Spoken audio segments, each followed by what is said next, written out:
Ganda-ganda naman ni Kirsten. Sa kayo order ng damit? Sa Instagram po. Sa Instagram.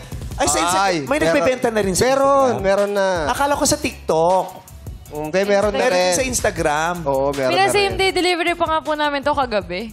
Oh, salamat. Pinaghandaan nyo talaga ang show. Yes. Thank you. Buti umabot. Kasi nga yung mga bata, hindi sila lalabas ng tiplakado. Dapat. Di ba? O, pa-extension ka. Buhok mo talaga lahat yan. Buhok ko po ito. Buhok mo lahat. O, di sorry, hindi ko buhok to. Kaninong buhok yan? Sila. Oy! Dito wala ako. Aalis na naman eh. I will run away. Sabihin mo yung kaibigan mo, Kirsten, masakit magsalita. Sorry. Dito ka lang. Pinamukha sa akin, buhok ko lahat to.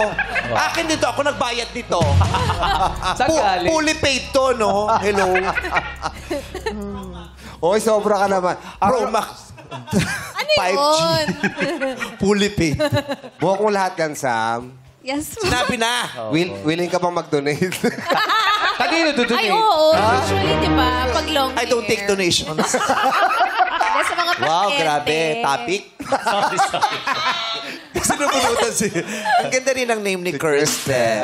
Alright, mamaya magchichikahan pa tayo mas mahaba, Kirsten.